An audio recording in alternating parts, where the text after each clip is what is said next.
Hi friends, ఈరోజు మనం super star Mahesh Babu గారు నటించిన ఒక్కడు సినిమా విషయాల గురించి డిస్కషన్ చేసుకుంటున్నాం.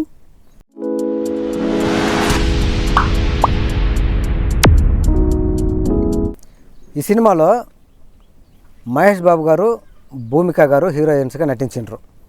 ఈ సినిమాకి గుణశేఖర్ గారు డైరెక్టరు, ఎంఎస్ రాజు గారు ప్రొడ్యూసరు, మణిశర్మ గారు సంగీతం. మహేష్ బాబు గారు, భూమిక గారు, ప్రకాష్ రాజు గారు, తెలంగాణ శకుంతల గారు అందరూ ముఖ్యమైన పాత్రలో నటించారు. ఈ సినిమాకి ఫస్ట్ అనుకున్న టైటిల్ అతడే ఆమె సైన్యం. బాగుంది టైటిల్. ఒక నవల్లో ఉన్న ఒక స్టోరీ అనమాట. ఇది నవల ఆధారంగా తీసుకున్న స్టోరీ. మహేష్ బాబు గారు కెరీర్లోనే చాలా పెద్ద హిట్ అయిన సినిమా అంటే ఒక్కడు. పోకిరికి ముందు మురారి తర్వాత. మురారి పెద్ద హిట్ అయింది, కానీ దానికన్నా పెద్ద హిట్ అంటే ఒక్కడు. గుణశేఖర్ గారి జీవితంలో కూడా పెద్ద హిట్ అంటే ఒక్కడు. అంటే సినిమా మేకింగ్ పరంగా సూపర్గా ఉంటుంది అన్నమాట. ఒక కబడ్డీ ప్లేయర్గా మహేష్ బాబు గారు ఉంటారు. అంటే హైదరాబాద్ నుంచి కర్నూలుకి కబడ్డీ గేమ్ ఆడడానికి పోయినప్పుడు అక్కడ కొన్ని సంఘటనలు చూసి ఆ గేమ్ పక్కన పెట్టేసి హీరోయిన్ని విలన్ దగ్గర నుంచి కాపాడుతాడు అనమాట. ప్రకాష్ రాజు ఒక క్రూరమైన విలన్ అనమాట ఈ సినిమాలో. చాలా పవర్ఫుల్ పాత్ర. ఆయన ఎట్లా చంపుతారంటే 2 వేలతో చంపేస్తుంటారు అనమాట జనాల్ని. జస్ట్ 2 వేలతో అలా గుచ్చితే నరాల పైన అలా వాళ్ళు చచ్చిపోతారనమాట. ఆయన కొట్టే దెబ్బ అలా ఉంటుంది. సో భూమికని పెళ్లి చేసుకోవాలనుకుంటాడు. అచ్యుత్తు ఇంకొక వ్యక్తి ఉంటాడు అనమాట. ఆ అమ్మాయికి 2 అన్నలు ఉంటారు. ఒప్పుకోలేదని చెప్పేసి ఆ 2 అన్నలు కూడా చంపేస్తాడు. అప్పుడు చంద్రమోహన్ భూమికని బట్టలు జరిది వేరే దగ్గర పంపించేయాలనుకుంటాడు. పంపించేస్తే అనుకోకుండా మహేష్ బాబు చూడడము, అక్కడికి వెళ్ళి ప్రకాష్ రాజు దగ్గర దొరికిపోద్ది అనమాట. దొరికిపోయినప్పుడు ప్రకాష్ రాజు బలవంతంగా లాక్కొని పోతా ఉంటే మహేష్ బాబు చూసి అక్కడి నుంచి కాపాడి తీసుకొచ్చే సీన్లు ఉంటాయి, చూసినావా? హైలైట్ సీన్లు. ఈ సినిమాకి హైలైట్గా ఉండే సీన్లు ఏమైనా ఉన్నాయంటే, హీరోయిన్ని అడ్డం పెట్టుకునేసి హీరోయిన్ కాపాడుతాడు కదా. కాపాడినప్పుడు ఒక ప్లేస్ నుంచి ఇంకో ప్లేస్కి వచ్చేస్తారు. అప్పుడు జీవి బృందం అంతా కూడా కత్తులు తీసుకొని టాటా సుమోలు ఫాలో అవుతూ ఉంటారు అనమాట. ఫాలో అయ్యి అప్పుడు ఒక టాటా సుమో నీళ్ళలో పడిపోద్ది, సర్టిఫికెట్లు పడిపోతాయి. మళ్ళీ లేపి ఎలాగైనా సరే ఆ చేజింగ్ సీన్లు సూపర్గా ఉంటాయి. గుణశేఖర్ గారు సూపర్గా డైరెక్షన్ చేసి ఉంటాడు. ఆ అమ్మాయిని కాపాడి తీసుకొచ్చేస్తాడు. తీసుకొచ్చిన తర్వాత ఓ దిక్కు దొరికిపోతాడు అనమాట. డ్రాప్ అడుగుతాడు. లిఫ్ట్ అంటేనే తక్కువ చూస్తే దాంట్లో ప్రకాష్ రాజే దిగుతాడు. వెనక చూస్తే కొన్ని 100 మంది ఫ్యాక్షనిస్టులు వచ్చేస్తారనమాట. అలా వచ్చినప్పుడు చుట్టూ రౌండప్ చేసేస్తారు ప్రకాష్ రాజ్ మనుషులు మహేష్ బాబుని, భూమిక రౌండప్ చేస్తారు. అలా చేసినప్పుడు ఎలా తప్పించుకోవాలో తెలియక భూమిక గొంతు పైన కత్తి పెట్టి వాళ్ళ కత్తులన్నీ తీసి మూట కట్టి ఆడేసేసి ఆమెని తీసుకొని వచ్చేస్తారనమాట. తీసుకొని వచ్చి ఒక పక్క జీపు దోలుతూ ఉంటాడు, ఇంకో పక్క ప్రకాష్ రాజుని టవల్తో పట్టుకొని లాక్కొని వస్తూ ఉంటాడు. అలా పరిగెత్తి ఒక బురద గుంటలో దోసేసి ఆయన భూమికని తీసుకొని వెళ్ళిపోతాడు. ఈ సినిమాలో హైలైట్ సినిమా అంట. అది చాలా తక్కువ టైంలో ఇంటర్వెల్ పడే సినిమా కూడా ఇదే. ప్రకాష్ రాజ్ని బురదగుంటలోకి దోసేసిన తర్వాత ఇంటర్వెల్ పడిపోద్ది. బురద గుంటలో లేసి కూర్చుంటాడు. ఇంటర్వెల్ పడిపోద్ది. 1 అవర్కే ఇంటర్వెల్ పడుద్ది అనమాట. 1.5 అవర్ పడాలి, కానీ 1 అవర్కి పడద్దు అనమాట. సినిమా పెద్దదైనా ఎక్కడ ఇంటర్వెల్ పెడితే బాగుంటుంది అని అనిపించింది. ఈ సీన్లో ఇంటర్వెల్ పెడితే బాగుంటుంది అనిపించి గుణశేఖర్ అట్లా పెట్టుండొచ్చు. ఇంకా తర్వాత అమ్మాయిని తీసుకెళ్ళడము, వాళ్ళ ఇంట్లోనే తెలియకుండానే ఒక ఇంట్లో రూమ్లో పెట్టడము, క్లైమాక్స్ వరకు కాపాడుకుంటూ వస్తూ ఉంటాడు అనమాట. ఇంకా తర్వాత కబడ్డీ ఒక పక్క గేమ్ ఇది ఉంటుంది, ప్రకాష్ రాజు ఒక పక్క అమ్మాయి కోసము, మహేష్ బాబు కోసము ఎతుకులాడుతూ ఉంటాడు.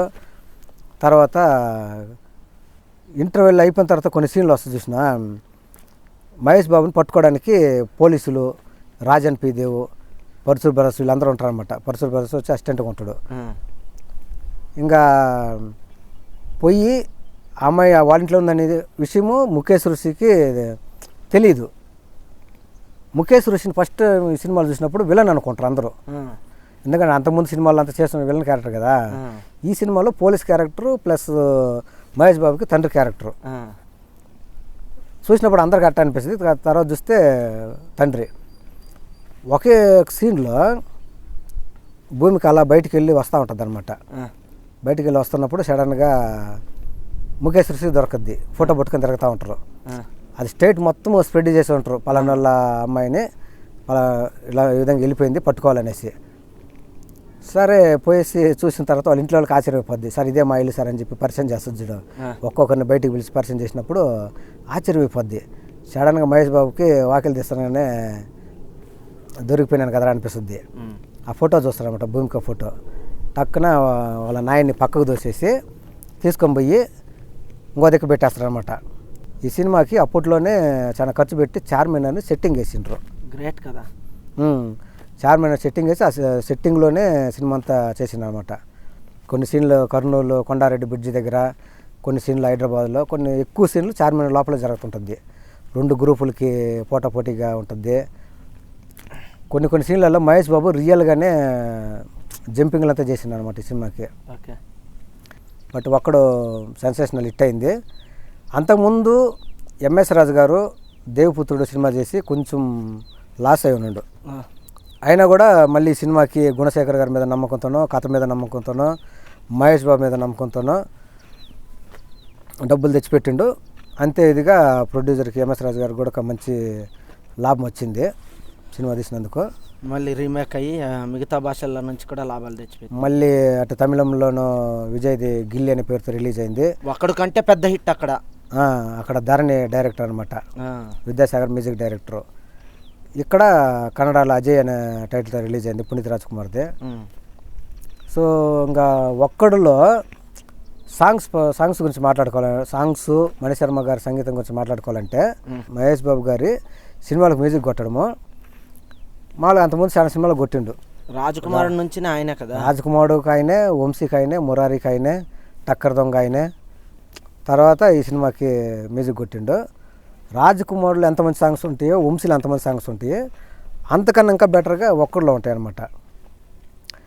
ఈ సినిమాలో సాంగ్స్ వచ్చేసి చెప్పవే చిరుగాలి అనే సాంగు చాలా పెద్ద హిట్ అయింది. తర్వాత మళ్ళీ లాస్ట్ క్లైమాక్స్లో వచ్చే సాంగ్ కూడా బాగుంటుంది, అత్తారింటికి నిన్ను ఎత్తుకుపోవడానికి, చాలా బాగుంటుంది. ఆ సాంగ్ బాగుంటుంది. తర్వాత సీన్లు ఇంకొక సీన్ ఉంటుంది చూసినా, అదే ముఖేష్ ప్రకాశ్ రాజే వచ్చేసి మహేష్ బాబుని ఇడిపించుకొని పోతాడు. ఇడిపించుకొని పోయినప్పుడు పోయేటప్పుడు చెప్తాడు, ఏం మీ కొడుకు గురించి భయపడుతున్నావా అనేసి. భయం నా గురించి కదరా నీ గురించి అని చెప్పి పంపిస్తాడు చూసినా. అట్లా టాటా సుమోలో పోయేటప్పుడు సడన్గా సిగరెట్ ఉందని ఆడతాడు. రే వీడికి తెలిసిపోయిందా వీడికి ముందే పోతాడు అనేసి, ఇదే సరే ఆఖరి కోరిక ఇచ్చేయండి రానరా. అక్కడి నుంచి పోయిన తర్వాత గ్రౌండ్లో ఒక నిలబెట్టి ఉంటారు. టక్కున ప్రకాశ్ రాజు ఇది నా ఏరియా అని చెప్పేసి ఒక డైలాగ్ చెప్తాడు అనమాట. మహేష్ బాబు చెప్తాడు, ఇది కర్నూలు కాదు కదరా పాత బస్తీ, కానీ ఇక్కడ చుట్టూ ఉన్న వాళ్ళు నా వాళ్ళని, కానీ వాళ్ళ వెనుకున్న వాళ్ళు నా వాళ్ళరా అంటున్నా. టక్కున అందరూ కత్తులు పెట్టేస్తారు గొంతుల పైన.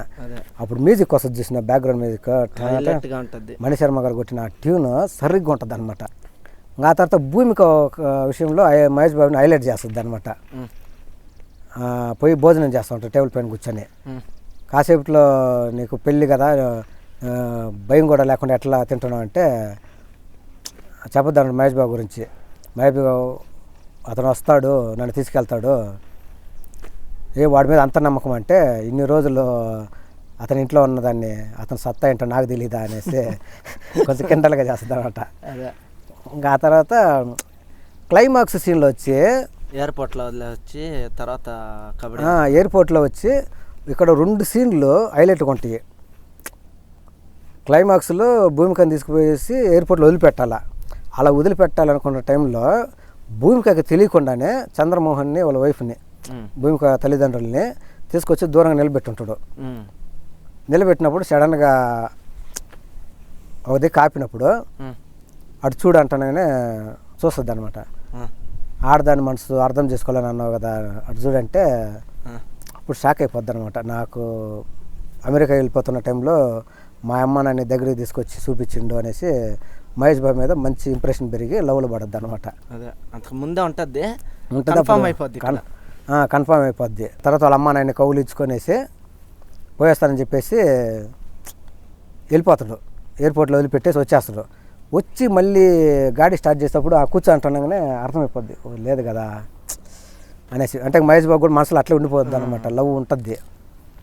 సో తర్వాత వచ్చి గేమ్ ఆడతారు. గేమ్ ఆడే టైంలో మళ్ళీ అమ్మాయి అమెరికా పోకుండా మళ్ళీ వచ్చి కూర్చొని అసలు ఇక్కడ ఒక సీన్ ఉంటుంది చూసినా, అమెరికా పోవాలనుకున్న టైంలో ఇక్కడే ఉండని చెప్పేసి పానీపూరి తిన అనిపిస్తుంది అంటే పానీపూరి తింటుంటే మహేష్ బాబు సైడ్కి పోతాడు.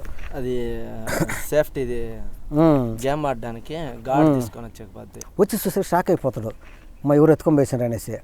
మనకు కూడా టెన్షన్ అయిపోద్ది. నీకు ఇష్టమైంది ఇది కబడ్డీ ఆడేదానికి ఇది కావాలి కదా అని చెప్పేసి తెచ్చేదానికి పోయినా అంటే ఇది తెచ్చేది ఇదే టైం అని చెప్పేసి మళ్ళీ కూల్ అయిపోతాడు అనమాట. తర్వాత ఎయిర్పోర్ట్లో వదిలిపెట్టేసి వచ్చి గేమ్ స్టార్ట్ చేస్తాడు. అక్కడ తెలంగాణ శకుంతల, తనికల భరణి, రాజన్ పీదేవి వీళ్ళందరూ వచ్చేస్తారు. అప్పుడు ప్రకాష్ రాజు ఇంకా కబడ్డీ అయిపోద్ది, సడన్గా అక్కడ ఫైట్ స్టార్ట్ అవుద్ది అనమాట. ఫైట్ స్టార్ట్ అయినప్పుడు గుణశేఖర్ ఇక్కడే సూపర్గా చేసి ఉండని చెప్పొచ్చు, బాగా చేసిండని చెప్పొచ్చు. ఎందుకంటే వాళ్ళ ఇంట్లో వాళ్ళు ఇద్దరిని చంపేసిండు కాబట్టి చంద్రమోహనే వచ్చి ప్రకాష్ రాజుని చంపేసే సీన్ అనమాట. మహేష్ బాబే కొట్టేసి క్లైమాక్స్లో ప్రకాష్ రాజుని ఏదో ఒకటి చేసేయచ్చు, కానీ మహేష్ బాబు చేతికియకుండా పగ తెచ్చుకునే ఒక ఛాన్స్ చంద్రమోహన్కి ఇచ్చుంటాడు. అది హైలైట్. టక్కున వచ్చి పొడిచేస్తాడు అనమాట. అంత పెద్ద విలన్ని, ఈ ఊరేం చేయలేని విలన్ని చంద్రమోహన్ వచ్చి కత్తితో పొడిచేసి చంపేస్తాడు. ఇంకా క్లైమాక్స్లో వీళ్ళిద్దరూ ఒకటైపోతారు. ఈ సినిమాకి హైలైట్ ఏమంటే అప్పట్లోనే 4 కోట్లు ఖర్చు పెట్టి చార్మినార్ సెట్ వేసిందంట. అది ఈ సినిమాకి హైలైట్. ఇంకా తర్వాత స్టోరీ అంతా ఆడే జరుగుతూ ఉంటుంది. తర్వాత మహేష్ బాబు గారి కెరీర్లో ఇది ఒక ఒక్కడనే సినిమా పెద్ద హిట్, అటు గుణశేఖర్ గారికి పెద్ద హిట్. అంతకుముందు తీసిన మృగరాజు ఫ్లాప్ అవ్వడంతో కొద్ది రోజులు గ్యాప్ తీసుకొని చేసిండే సినిమా అనమాట ఒక్కడు. సో సినిమా పరంగా, సాంగ్స్ పరంగా, డైలాగ్స్ పరంగా సినిమా చాలా పెద్ద హిట్ అయింది. అందులో మెయిన్ ఈ సినిమాకి మణిశర్మ గారి సంగీతం హైలైట్. ఓకే ఫ్రెండ్స్, ఈ సినిమా గురించి మేము చేసుకున్న ఈ డిస్కషన్ మీకు నచ్చినట్లయితే ఈ వీడియో లైక్ చేయండి, షేర్ చేయండి, మా ఛానల్ని సబ్స్క్రైబ్ చేసుకోవడం మాత్రం మర్చిపోవద్దు. Thank you friends.